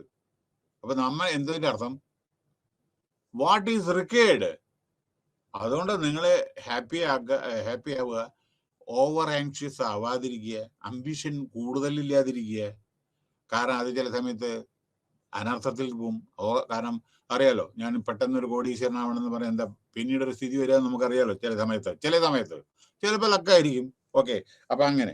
സോ അതൊന്ന്. പിന്നെ വേറെ some key topics include significance of international economy, energy, industry, population, അങ്ങനെ എക്കോസിസ്റ്റംസ്, ഫുഡ് സെക്യൂരിറ്റി, ഭക്ഷണം, അതേമാതിരി അതൊക്കെ ആവശ്യമാണ്. പിന്നെ എൻവയോൺമെന്റ് പ്രൊട്ടക്ഷൻ ഞാൻ ആൾറെഡി പറഞ്ഞതാണ്. ഓക്കെ. അടുത്ത് ക്രിയേറ്റിംഗ് കണ്ടീഷൻ. നോക്കൂ, പാർട്ടിസിപ്പേഷൻ, പൊളിറ്റിക്കൽ. അപ്പോൾ രാഷ്ട്രീയ പ്രവർത്തകരൊക്കെ ഉണ്ടല്ലോ, അവരൊക്കെ കമ്മ്യൂണിറ്റിയുടെ സേവനത്തിന് വേണ്ടി ഏർപ്പെടണം. നമ്മുടെ പ്രവർത്തകരുടെ എന്തറിയില്ലേ, രാഷ്ട്രീയ പ്രവർത്തകര് ജനങ്ങളുടെ സേവനത്തിനാണോ അവരുടെ സേവനത്തിനാണോന്ന് അറിയില്ല. പക്ഷെ പാർട്ടിസിപ്പേഷൻ പൊളിറ്റിക്കൽ ആൻഡ് കമ്മ്യൂണിറ്റിയിലെ അവരുടെ ആണ്. അതിന് വേണ്ടിയിട്ടാണ് ഓരോരുത്തർ. കാരണം എന്താ അറിയോ, ഞാൻ ഇപ്പൊ ചില കാര്യങ്ങൾ തുറന്നു പറയാം. ഇപ്പൊ നമ്മൾ ഈ ട്രൈബൽ ബെൽറ്റിലൊക്കെ നിങ്ങളൊന്ന് ആലോചിച്ച് നോക്കൂ, എത്ര മണിയാണ് നമ്മൾ ഇയർ മാർക്ക് ചെയ്യുന്നത് ബഡ്ജറ്റില്, പക്ഷെ വല്ല ഡെവലപ്മെന്റ് നടക്കുന്നുണ്ടോ നോക്കൂ. അതെല്ലാം പല വിധത്തിൽ ഡൈവേർട്ട് ആണ് ഫണ്ട്. കാരണം ഐ ഹാവ് നോട്ട് സീൻ ജനികരെ പല SC ST ചില കോളനിയിലും മറ്റേ ചില ഏരിയാസൊക്കെ അൺഡെവലപ്ഡ് ആയിട്ട് സ്റ്റിൽ റിമൈൻ. അതായത് 40-50 വർഷം മുമ്പേ ഞാൻ കണ്ട അതീത് ഇപ്പോഴും മാറ്റില്ല. എത്ര പോളിസി വന്നു, എത്ര ഫണ്ട് അലോക്കേഷൻ വന്നു, എവിടെ പോയി? ഹോസ്പിറ്റലില്ല, ബ്രിഡ്ജിൽ. ഞാൻ പറഞ്ഞില്ല ഇന്നലെ. അപ്പൊ അതല്ല, political will is required for the community development. അതാണ് ഞാൻ പറയുന്നത്. എൻവയോൺമെന്റിലെ സൃഷ്ടി ജനങ്ങൾക്ക് വേണ്ടിയാണ് ജീവിക്കണേ എന്ന് ഓർക്കണം. കാരണം ടാക്സ് പേയ്സ്ഡ് മണിയാണ്. അത് എഫക്റ്റീവ് യൂട്ടിലൈസേഷൻ വേണം. സ്റ്റേറ്റ് ആയിക്കോട്ടെ, സെൻട്രൽ ആയിക്കോട്ടെ, പൊളിറ്റീഷ്യൻസ് ആയിക്കോട്ടെ, they're all getting salary from the tax payer. മറക്കരുത്. അവര് എയർ ട്രാവൽ, അൺലിമിറ്റഡ് എയർ ട്രാവലൊക്കെയാണ് അവർക്ക്. Unlimited telephone call, no water charge, nothing, electricity free. ഇതൊക്കെ ജനങ്ങളുടെ അക്കൗണ്ടിൽ നിന്നാണ് ഇതൊക്കെ കംപ്ലീറ്റ് ചെയ്യുക. അപ്പൊ അത് ഓർക്കണം. അപ്പൊ ജനങ്ങൾക്ക് വേണ്ടി റീപേ ചെയ്യണ്ടേ, കംപ്ലീറ്റ് സേവനം ചെയ്യണ്ടേ? അത് ചിലപ്പോൾ കാണുന്നില്ല. അതാണ് ഞാൻ പറയുന്നത്. അങ്ങനെ പാടില്ല. Human security and rights and gender equality. ഇവിടെ ഒരു അധികം ഞാൻ പറയുന്നില്ല. ജെൻഡർ ഈക്വാലിറ്റി നമ്മൾ പറയാറുണ്ട്. അതായത് സ്ത്രീകളും പുരുഷന്മാരും കൂടുതൽ വ്യത്യാസം പാടില്ല. ശരിയാണ്. കാരണം എല്ലാവർക്കും തുല്യ അവകാശമാണ്. ഞാൻ പറയുന്നത് തെറ്റിദ്ധരിക്കാതെ. പക്ഷെ ഞാൻ ചില കാര്യങ്ങൾ പറയുകയാണ്, തുറന്നു പറയുകയാണ്. അതായത് ജെൻഡർ ഈക്വാലിറ്റി വളരെ എസെൻഷ്യലാണ്. ചിലയിടത്ത് ഇപ്പോഴും അതേ, പുരുഷൻ ഒരു സാലറി, സ്ത്രീക്കൊരു വേറെ ശമ്പളം, കുറച്ച് കമ്മി. അതേമാതിരി ചിലയിടത്ത് സ്ത്രീകൾക്ക് ജോലി കിട്ടുന്നില്ല. അങ്ങനെ ഇപ്പൊ നമ്മുടെ തന്നെ ബിസിനസ്സിൽ വലിയ ചീഫ് എക്സിക്യൂട്ടീവോ അല്ലെങ്കിൽ എക്സിക്യൂട്ടീവ് ഡയറക്ടർ ലെവലിലൊക്കെ ആളുകൾ, സ്ത്രീകൾ കമ്മിയാണ്. ഇനി ഒരു പോയിന്റ് ഞാൻ പറയട്ടെ, നിങ്ങൾ ആലോചിച്ചോളൂ. എന്തുകൊണ്ടാണ് ഞാൻ ജെൻഡർ ഈക്വാലിറ്റി എല്ലാവരും പറയും, പക്ഷെ അത് വേണം. ഭരണഘടനാ പ്രകാരം ഈക്വാലിറ്റി എല്ലാവർക്കും ഉണ്ട്, സ്ത്രീകൾക്കും. അതിപ്പോ നമ്മള് ഈ പഞ്ചായത്ത് രാജ് സിസ്റ്റത്തിലൊക്കെ കുട്ടിപ്പെടുത്തുന്നുണ്ട്, അതൊക്കെ ഉണ്ട്, നല്ല കാര്യമാണത്. പക്ഷേ ഈ ചോദ്യത്തിനൊന്ന് ഉത്തരം പറയും. ഇന്ത്യയിലെ ഇതിപ്പോ രണ്ടാമത്തെ വുമൺ പ്രസിഡന്റ് ആണ് ആവാൻ പോകുന്നത് 75 കൊല്ലത്തിനുള്ളിൽ. 75 ആവാൻ പോകുന്നു. നാളെ വോട്ട് കൗണ്ട് ചെയ്യണ, അപ്പൊ ജയിക്കും. അപ്പൊ അത് രണ്ടാമത്തെ ലേഡിയാണ് നമ്മുടെ പ്രസിഡന്റ് ഓഫ് ഇന്ത്യ. പ്രധാനമന്ത്രി ഒറ്റ പ്രധാനമന്ത്രി 75, അതായത് ഇന്ദിരാഗാന്ധി മാത്രം. ജെൻഡർ ഇക്വിറ്റിയെ പറ്റി നമ്മൾ വായതോരാത്ത വർത്തമാനം പറയുന്നല്ലേ. ഇനി ഞാൻ പറയുന്നത് കേട്ടോളൂ, യു വിൽ ബി സർപ്രൈസ്. 75 എത്ര വർഷം നമുക്ക് എണ്ണണം, 75 ഇത് പിടിച്ചോളൂ കേട്ടോ. ഈ 75 കൊല്ലത്തിനുള്ള ഒരൊറ്റ ചീഫ് ജസ്റ്റിസ് സുപ്രീം കോടതിയിൽ ഉണ്ടായിട്ടില്ല, ലേഡി വുമൺ. ഇനി അടുത്ത് തന്നെ ഒരു സ്ത്രീ ആവും, പക്ഷെ ആകെ കാലാവധി 3 മാസം 4 മാസത്തെ ഉള്ളൂ. അത് ഇപ്പില്ല. അതായത് 75 കൊല്ലത്തിലെ nobody has occupied Chief Justice of India, the rank first. Number 2, only one woman Prime Minister in India, Indira Gandhi. Now only so far, ഇന്ന് വരെ ഒറ്റ വുമൺ പ്രസിഡന്റ്. നാളെ വോട്ടിടുന്നുണ്ട്, അപ്പൊ ചിലപ്പോൾ രണ്ടാമത്തെ ആളുണ്ടാവും. അപ്പോഴും 2 ആവുന്നുള്ളൂ, ബാക്കി പറയണ. അപ്പൊ എന്താണ് ചില സമയത്ത് അതെല്ലാം നമ്മുടെ മനസ്സ് വിശാലമായിട്ട് വളരെ ബ്രോഡ് മൈൻഡഡ് ആയിരിക്കണം. എല്ലാവർക്കും ഈക്വാലിറ്റി വേണം. സാലറി ആയിക്കോട്ടെ, വേറെ എന്തെങ്കിലും ആയിക്കോട്ടെ, ഓരോ പൊസിഷൻ ആയിക്കോട്ടെ, എംപ്ലോയ്മെന്റ് ആയിക്കോട്ടെ. നോ ലോട്ട് ഓഫ് ഇംപ്രൂവ്മെന്റ് ചെയ്ത് ദർ ഇസ് നോ ഡെവലപ്മെന്റ്. വളരെയധികം ഇതുണ്ട്, പക്ഷെ നമ്മളത് ശ്രദ്ധിക്കണം, അവരുടെ കാര്യങ്ങളും നമ്മളെ. Okay, no world summit for social development, ഇതൊക്കെ നിങ്ങൾ വായിച്ചാൽ മതി. കെനീഷ്യൻ പ്രിൻസിപ്പിൾ, സെൻട്രൽ പ്ലാനിങ്, അതായത് വികസനത്തിന് സെൻട്രൽ പ്ലാനിങ് വേണം, ന്യൂ ലിബറൽ, പുതിയ മോഡൽസ് വേണം, മാർക്കറ്റ് ലെഡ് എക്കോണമി വേണം.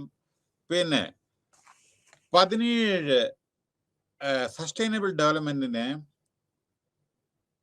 ഗോൾസ് 17 എണ്ണുണ്ട്. സസ്റ്റൈനബിൾ, ബാക്കി നിങ്ങൾ വായിച്ചാൽ മതി കേട്ടോ, ചെറിയ കൊച്ചുതാണ്. പക്ഷേ അതിൽ ബുക്കിലില്ലാത്ത ഞാനൊന്ന് പറയട്ടെ. സസ്റ്റൈനബിൾ ഡെവലപ്മെന്റ് ഗോള് എന്താണ്? 17 ഗോളുണ്ട്. എന്താണ് സസ്റ്റൈനബിൾ? നമ്മൾ ഈ ചാപ്റ്റർ സസ്റ്റൈനബിൾ ഡെവലപ്മെന്റ്. 1, ദാരിദ്ര്യം പാടില്ല, ഡെവലപ്മെന്റ്. 2, 0 ഹങ്കർ, പട്ടിണി മരണം പാടില്ല. 3, ഗുഡ് ഹെൽത്ത്, വെൽ ബീയിങ്. പക്ഷെ ഒന്ന് ഓർക്കൂ, സോമാലിയ, കോങ്കോ, അതേമാതിരി ആഫ്രിക്കൻ കൺട്രീസ് എന്താ സ്ഥിതി ഹെൽത്തിന്റെ? മനസ്സിലായോ? അതായത് നമ്മളിവിടെ കാണുന്നല്ല, മറ്റുള്ള രാജ്യം ചിലയിടത്ത്. അപ്പോ ഇത് ലോകത്തിലാകമാനം ആപ്ലിക്കബിൾ ആണ് ഇത് ഗൈഡ് ലൈൻസ് കേട്ടോ. ഞാൻ നമ്മുടെ ഇന്ത്യത്തെ കാര്യമല്ല പറയുന്നത്, ഇന്ത്യ എത്രയോ ഭേദല്ലേ. അപ്പോ ഈക്വാലിറ്റി. പിന്നെ വേറൊരു കാര്യം ഞാൻ പറഞ്ഞു, ഇപ്പൊ ഏതോ ഇതിന്റെ മുമ്പ് ഞാൻ പറഞ്ഞില്ലേ, ജെൻഡർ ഈക്വിറ്റിയിലെ ലോകത്തിലെ എത്ര 140 രാജ്യങ്ങളില് അനാലിസിസില് നമ്മുടെ സ്ഥാനം 135 138ആണ്. അപ്പൊ ജെൻഡർ ഈക്വിറ്റി അവിടെ കാണുന്നില്ല. അതാണ് ഞാൻ പറയുന്നത് കേട്ടോ, തെറ്റിദ്ധരിക്കരുതേ. യഥാർത്ഥത്തിൽ നമ്മള് വളരെയധികം ചിന്തിക്കേണ്ടിയിരിക്കുന്നു. അവർക്കൊക്കെ വളരെയധികം എംപവർമെന്റ് കൊടുത്ത് അവർ മുമ്പാക്കം കൊണ്ടുവരണം, അവർക്ക് നല്ല പൊസിഷൻ കൊടുക്കണം, നല്ല ജോലി കൊടുക്കണം. അതെല്ലാം നമുക്ക് അവകാശമാണ്, ആവശ്യമാണ്. അതേമാതിരി ഇന്നത്തെ വരെ നമ്മുടെ ഈ 33% നമ്മുടെ പാർലമെന്റിൽ അത് ചിലവർ ഒപ്പോസ് ചെയ്യണു, ചിലവർ പാസ് ചെയ്യാൻ വേണ്ടി പറയണു. അതൊന്നും നടപ്പിലാക്കാൻ പോലും പറ്റിയിട്ടില്ല ചില സമയത്തെ. അപ്പൊ ഞാൻ പറയുന്നത് ഒരിക്കലും ആരെയും കുറ്റമായിട്ടല്ല ഞാൻ പറയുന്നത്, യഥാർത്ഥതാണ് ഞാൻ പറയുന്നത്. ഞാൻ പറഞ്ഞ പോയിന്റുള്ളത് നിങ്ങൾ ആലോചിച്ച് നോക്കൂ. 1 പ്രൈം മിനിസ്റ്റർ, 1 പ്രസിഡന്റ്. നാളെ ചിലപ്പോൾ രണ്ടാമത്തെ ഉണ്ടായിരിക്കും, തീർച്ചയായിട്ടും അവർ തന്നെ ആയിരിക്കും. അത് മതിയോ 75 കൊല്ലത്തിനുള്ള? നോ ചീഫ് ജസ്റ്റിസ് ഇന്ത്യയിൽ, അതായത് വുമൺ. അതാണ് ഞാൻ പറഞ്ഞത് കേട്ടോ, ആലോചിക്കൂ കേട്ടോ. അപ്പൊ അതിന് ഞാൻ എന്താ പറഞ്ഞതിന്റെ ഉദ്ദേശം, അവർക്ക് ഈക്വൽ ഓപ്പർച്യൂണിറ്റി കൊടുക്കണം. വളരെ നല്ല എഫിഷ്യന്റ് ആയിട്ടുള്ള ആളുകൾ നമ്മുടെ ഒരിക്കലും സിഇഒയായിട്ട് എത്രയോ വലിയ ആളുകളുണ്ട് നമ്മുടെ, വളരെ കോമ്പറ്റന്റ് ആയിട്ടുള്ള ഉണ്ട്. അവരൊക്കെ വളരെ, നിങ്ങൾക്കറിയാലോ, കൽപ്പന ചാവല മറ്റവരൊക്കെ നമ്മുടെ ഇവിടെ പോയി തന്നെയല്ലേ. കംപ്ലീറ്റ് എല്ലായിടത്തും ഉണ്ട് നമ്മുടെ ആളുകൾ, അതിന് പഠിക്കുന്നുമുണ്ട്. പക്ഷെ we have to utilise them effectively. പിന്നെ വേറൊന്ന് ജെൻഡർ ഇക്വാലിറ്റി പറഞ്ഞു. ക്ലീൻ വാട്ടർ പ്യൂരിറ്റി വളരെ മോശമാണ് ഇന്ത്യയിലെ. ഡ്രിങ്കിങ് വാട്ടർ ആയിക്കോട്ടെ, പ്യൂരിറ്റി പോരാ. നിങ്ങൾക്കറിയാം ലോകത്തിലെ ഏറ്റവും ശുദ്ധജലം കിട്ടുന്ന സ്ഥലം ചിലി. അപ്പൊ നമ്മുടെ വാട്ടർ പ്യൂരിറ്റി പോരാ. അതിന്റെ അർത്ഥം ആ വെള്ളം നമ്മൾ കുടിക്കുമ്പോൾ ചിലപ്പോ നമുക്ക് വാട്ടർ ബോൺ ഡിസീസും വരും ചിലപ്പോ, എസ്പെഷ്യലി റെയിനി സീസണിലൊക്കെ. അതാണ് ഞാൻ പറയുന്നത്. കാരണം രണ്ടും കൂടിയും ഡ്രെയിനേജും മറ്റേതൊക്കെ പൈപ്പും ഒക്കെ കൂടി പൊട്ടി എല്ലാം അതിൻ്റെ ഉള്ളിൽ കൂടെ വെള്ളം വന്ന് അങ്ങനെയൊക്കെ വരും. വളരെയധികം ശ്രദ്ധിക്കേണ്ടതാണ്. കാരണം ഈ വാട്ടർ സപ്ലൈ ഇതിലൊക്കെ വളരെ ശ്രദ്ധിക്കേണ്ടതാണ് പ്യൂരിറ്റി. പിന്നെ അടുത്ത് ഡീസന്റ് വർക്ക്, അതായത് ജോലി. ഡീസന്റ് വർക്ക് ഗവൺമെന്റ് ചെയ്യുന്ന, സ്റ്റേറ്റ് ഗവൺമെന്റും സെൻട്രൽ ഗവൺമെന്റും ആലോചിച്ച് ചെയ്യേണ്ടതാണ് ഡീസന്റ് വർക്ക്. എത്രയോ ലക്ഷക്കണക്കിന് ആളുകൾക്ക് ജോലിയില്ല. കേരളത്തിൽ തന്നെ 40 lakhs people they enrolled in employment change. നമ്മുടെ ഗിന്നീസ് ബുക്കിൽ പേരുണ്ട് പോരെ. പിന്നെ എന്നാ കിട്ടുന്നവർക്ക് 4 ജനറേഷൻ കഴിഞ്ഞ പോലും കിട്ടുമോ? 40 ലക്ഷം. അപ്പോ പിന്നെ ഇൻഡസ്ട്രി, ഇൻസെന്റീവ് ആൻഡ് ഇൻഫ്രാസ്ട്രക്ചർ. നമ്മളൊരു അഡ്വർടൈസ്മെന്റ് കൊടുത്താൽ തന്നെ 18 ലക്ഷം, 8 ലക്ഷം, 9 ലക്ഷം, 12 ലക്ഷമൊക്കെയാണ് പബ്ലിക് സർവീസ് കമ്മീഷൻ പരീക്ഷയ്ക്ക് ഇരിക്കുന്നത്. പോസ്റ്റ് എത്രയുണ്ടാവും? വളരെ കുറച്ചല്ലേ ഉണ്ടാവും. കിട്ടട്ടെ, കിട്ടിയത് നല്ലത് തന്നെയാണ്. പക്ഷെ ആ തരത്തിലാണ് പോകുന്നത് എന്ന് പറയാം. അത്ര അധികം കുട്ടികൾ പഠിച്ചിട്ട് പാസ്സായിട്ട് വരികയാണ്. എല്ലാം ഓവർ ക്വാളിഫൈഡ് ആണ്. ചിലത് ചെറിയ ചെറിയ പോസ്റ്റ് പോലും. നമ്മുടെ ബാങ്ക് ക്ലർക്കിന് ബൈകോമോ അല്ലെങ്കിൽ എംകോമോ വേണ്ടു. പക്ഷെ അപ്ലൈ ചെയ്യുന്ന എംടെക്കും ബിടെക്കും എംഫിലും PhD-കാരാണ്. കാരണം അവര് something is better than nothing പറഞ്ഞിട്ട് അവര് അപ്ലൈ ചെയ്യുന്നു. അതാണ് സംഭവം. മനസ്സിലായില്ലേ? വേറെ ഒന്ന്, പിന്നെ റെസ്പോൺസിബിൾ കൺസംഷൻ, പ്രൊഡക്ഷൻ, ക്ലൈമറ്റ്, അതിന്റെ ഇത്, പിന്നെ ലൈഫ് ബിലോ, വെള്ളത്തിന്റെ അടിയിലുള്ള ജീവിതം, വെള്ളത്തിന്റെ നമ്മുടെ ലാൻഡിലുള്ള ജീവിതം, പീസ്, ജസ്റ്റിസ്, പിന്നെ partnership to achieve the goal, പിന്നെ ഇതൊക്കെയാണ്. പിന്നെ people are wealth of nation, നമ്മുടെ ജനങ്ങളാണ് നമ്മുടെ രാഷ്ട്രത്തിന്റെ വെൽത്ത്. മനസ്സിലായോ? അപ്പോ നമ്മളെ മനസ്സിലാക്കേണ്ടത്, പിന്നെ today human development approach consist of 2 dimensions. ഒന്ന്, ഡയറക്ട്ലി എൻഹാൻസിങ് ഹ്യൂമൻ എബിലിറ്റീസ്. ഒന്ന്, long and healthy life. 2, knowledge.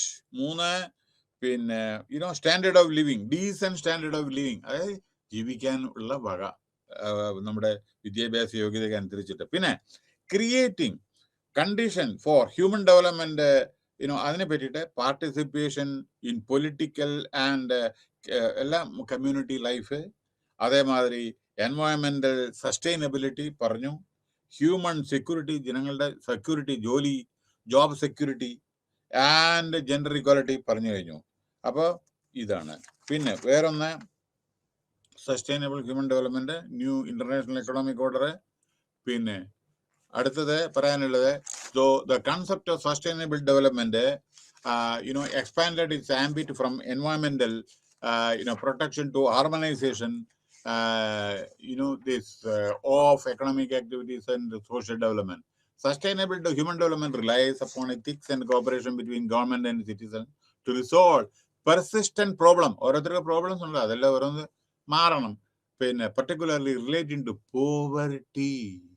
നോക്കൂ, ചിലപ്പോ HIV, എയ്ഡ് ഇതൊക്കെയുള്ള കുട്ടികളുണ്ട്, പേരൻസ് ഉണ്ട്, അവരെ സംരക്ഷിക്കണം.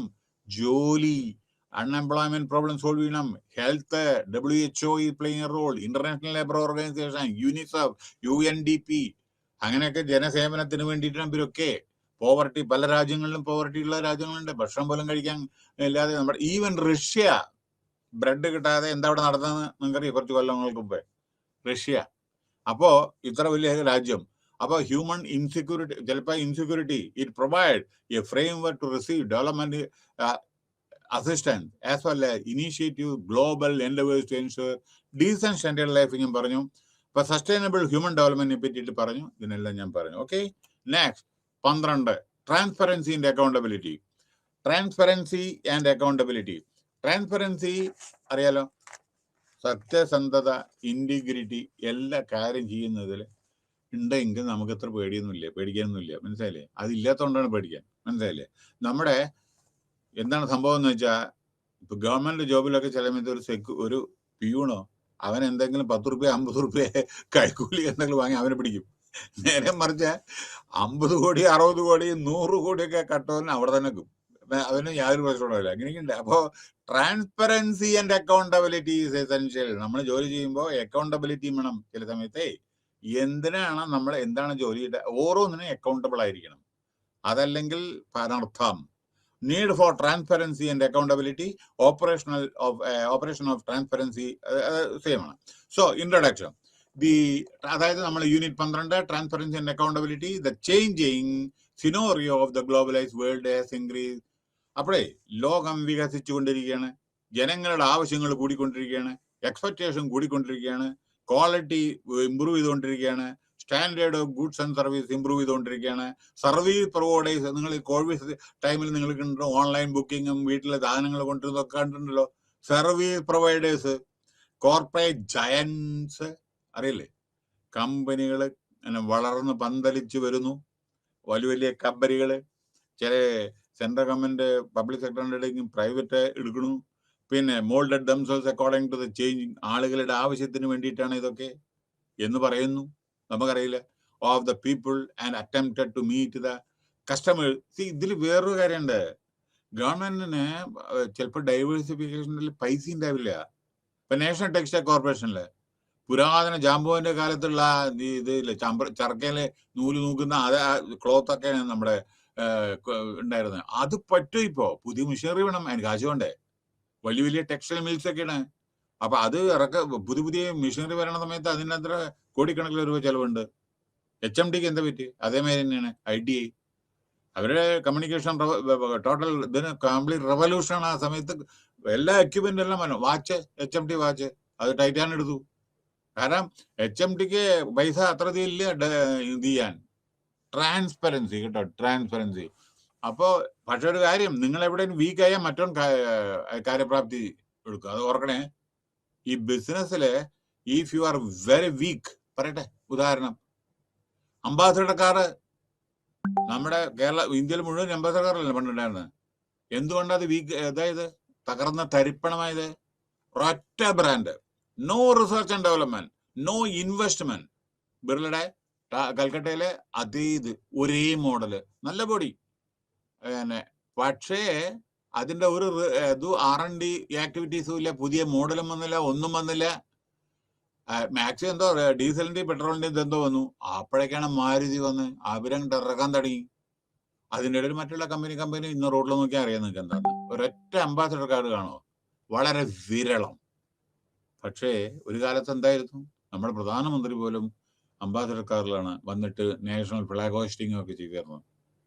ഇന്നത്തെ അപ്പൊ competition is severe. You have to sustain in the market. In order to sustain, you have to meet the competition. അപ്പൊ അതിന് സമയത്ത് നിങ്ങൾ മാറിക്കൊണ്ടിരിക്കണല്ലോ.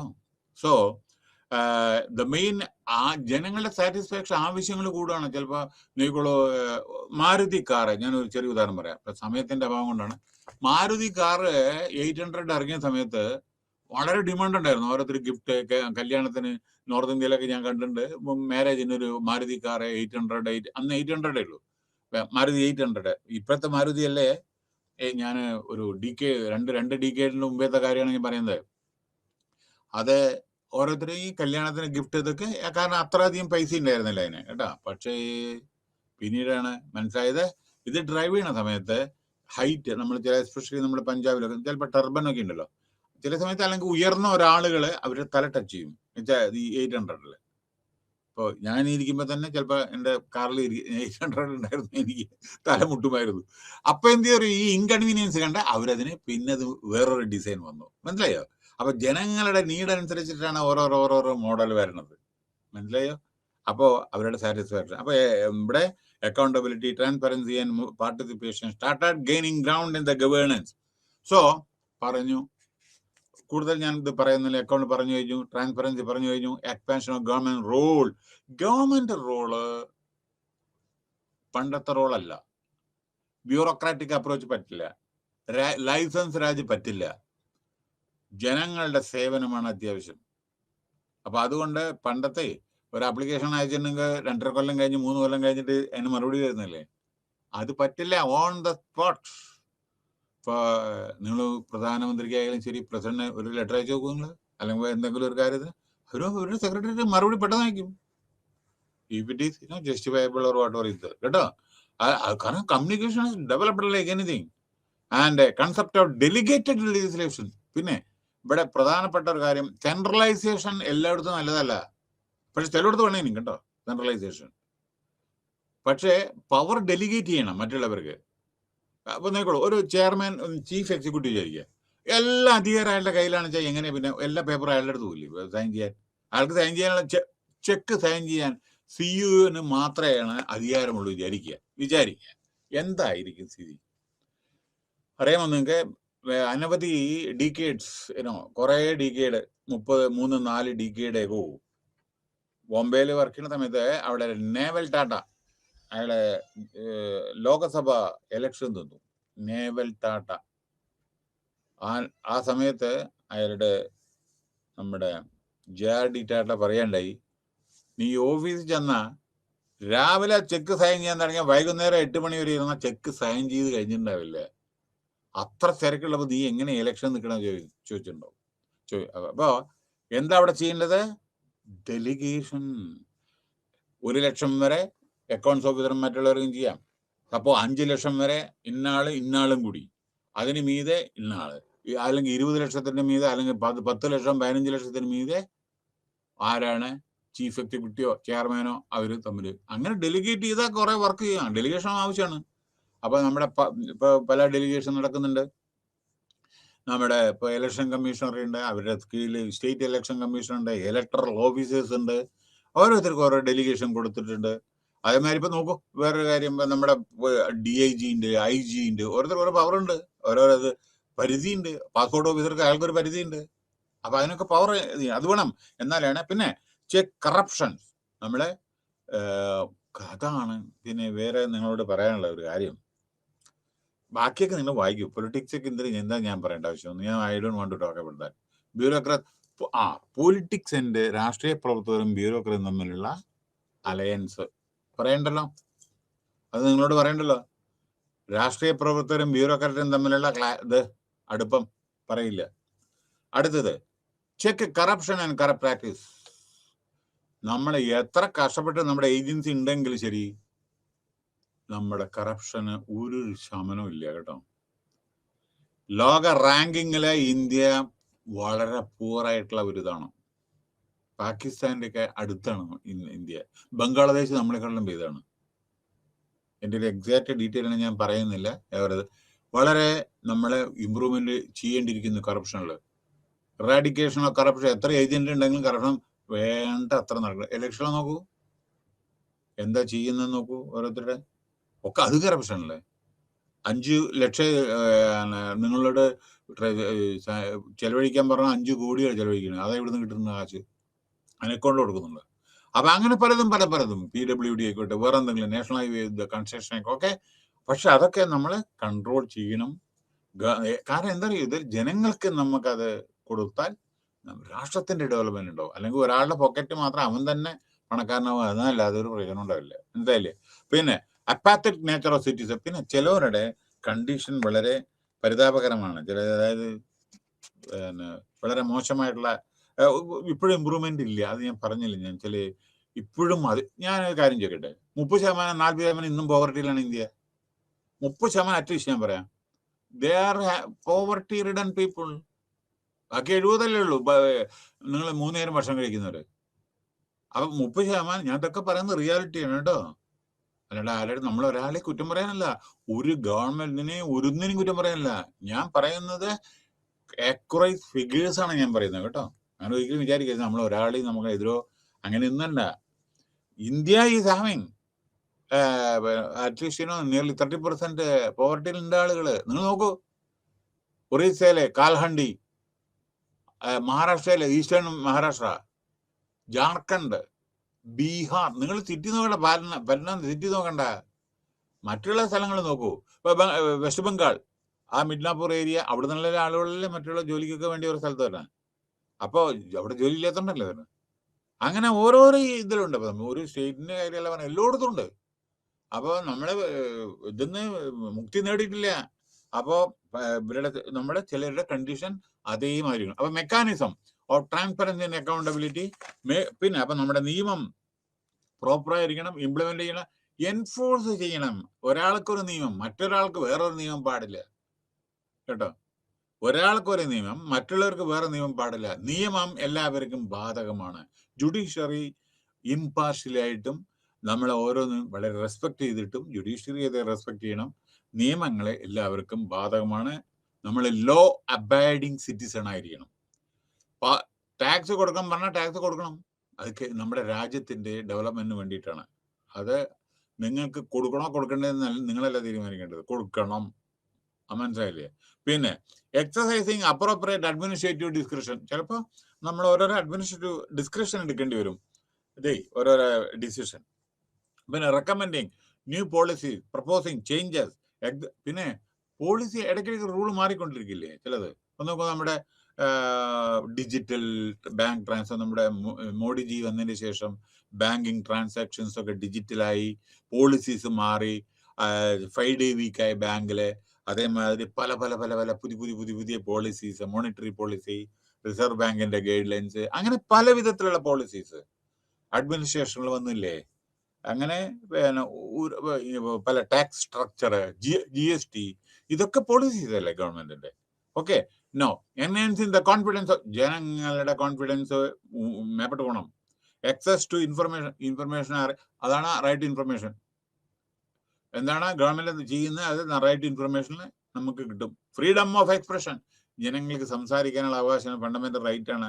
നിങ്ങളുടെ വ്യൂസ് എക്സ്പ്രസ് ചെയ്യാം, യാതൊരു കുഴപ്പമില്ല. പക്ഷെ വ്യൂസ് എക്സ്പ്രസ് ചെയ്യുമ്പോൾ നിങ്ങൾ ശ്രദ്ധിക്കണം, ആവശ്യമുള്ളത് മാത്രമേ വ്യൂസ് എക്സ്പ്രസ് ചെയ്യാൻ പാടുള്ളൂ. പിന്നെ സെൻട്രൽ വിജിലൻസ് കമ്മീഷൻ കറപ്ഷൻ ഇത് കൺട്രോൾ ചെയ്യുന്നു. കൺട്രോൾ ആൻഡ് ഓഡിറ്റ് ചെയ്യുന്ന സെൻട്രൽ ഗവൺമെന്റിന്റെ ഓരോരോ ഇതിന്റെ എക്സ്പെൻഡിച്ചർ ഓഡിറ്റ് ചെയ്യുന്നതാണ് control appointed by the president of India. ഇത് സ്റ്റാറ്റ്യൂട്ടറി പോസ്റ്റ് ആണ്, ഇത് നോൺ സ്റ്റാറ്റ്യൂട്ടറി ആണ്. ഇത് മറ്റുള്ള വിജിലൻസ് എൻക്വയറീസ് ആണ്, ഇത് സ്റ്റാറ്റ്യൂട്ടറി ആണ്. ഗവൺമെന്റ് എക്സ്പെൻഡിച്ചർ അവിടെ ഉണ്ടതല്ല. പിന്നെ ലോക്പാൽ, ലോക ആയുക്ത, ലോക്പാൽ, പിന്നെ ലോക ആയുക്ത, അതെന്താണെന്ന് വെച്ചാൽ നമ്മുടെ നോക്കോളൂ, Lokpal Lokayukta act 2013 is anti corruption act of Indian parliament in India, which seeks to provide for the establishment of the institution of Lokpal to enter into allegation corruption against certain important senior public functionaries including the Prime Minister of India. 2, Lok Ayukta investigating any action, other state by the public servant if it is referred by the state government. പിന്നെ അപ്പൊ അത് സ്റ്റേറ്റിൽ വരുന്നതാണ്, മറ്റേത് സെൻട്രലിൽ വരുന്നതാണ്, including the prime minister. അപ്പൊ ലോക്പാൽ യോഗായുക്ത ഇത് corruption avoid ചെയ്യാൻ വേണ്ടിയിട്ടാണ്. പിന്നെ വേറൊന്ന്, ചില സ്റ്റാൻഡേർഡ് ഇൻഫർമേഷൻ ഓപ്പൺനെസ്, സത്യസന്ധത, ഓപ്പൺ ആയിട്ട് ചോയ്സ് ആൻഡ് കൺസൾട്ടേഷൻ വേണം. ചില സമയത്ത് കേർട്സി, എല്ലാ ആളുകളോടുള്ള ഹെൽപ്പ്, അല്ല നീഡി പേഴ്സൺസിന്റെ helpful, putting things right, value for money. നമ്മൾ അതേമാതിരി സോഷ്യൽ ഓഡിറ്റും അത്യാവശ്യമാണ് നമുക്ക്. കാരണം എന്താണെന്ന് വെച്ചാൽ നമ്മൾ എന്താ ചെയ്യണത് അത് നമ്മൾ അറിയണം, ഓരോ സോഷ്യൽ ഓഡിറ്റ്. പിന്നെ ഇതാ റൈറ്റ് ടു ഇൻഫർമേഷൻ പറഞ്ഞു കഴിഞ്ഞാൽ ഓക്കെ, അതായത് ജനങ്ങൾക്ക് അറിയാനുള്ളത്. പിന്നെ ഇതാ മഹാത്മാഗാന്ധി ഇത് എംപ്ലോയ്മെന്റ്, മിനിമം ഗ്യാരണ്ടി, മിനിമം ഡേയ്സിന്റെ എംപ്ലോയ്മെന്റ്. പിന്നെ അത് കഴിഞ്ഞ സിവിൽ സൊസൈറ്റി ഓർഗനൈസേഷൻ. നമ്മുടെ ഇതെന്താണെന്ന് അറിയോ, ഡിജിറ്റൽ ജനങ്ങളുടെ ജനസേവന ഓരോ പദ്ധതികളാണ്. ആന്ധ്രാപ്രദേശിലെ സിവിൽ സൊസൈറ്റി ഓർഗനൈസേഷൻ.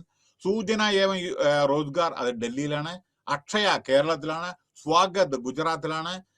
ഗ്യാൻജീതിൽ മധ്യപ്രദേശിലാണ്. ഓക്കെ, അങ്ങനെ അതേമാതിരി ഡിജിറ്റൽ അത് ഹരിയാനയിലെ. ലക്വാണി പ്രൊജക്ട് ഉത്തർപ്രദേശിലെ. അതേ ഭൂമി കർണാടക. അങ്ങനെ ചില, അപ്പോൾ ഇങ്ങനെ ചില ഇംപ്രൂവ്മെന്റ് ഉണ്ട്. Okay, so we can say that accountability and transparency are vital to the functioning of democracy. ഇത് വൈറ്റൽ ആണ്, ട്രാൻസ്പെറൻസി ഇതെല്ലാം. അപ്പോൾ active participation from all segment society, എല്ലാവരുടെ പാർട്ടിസിപ്പേഷൻ അത്യാവശ്യമാണ്.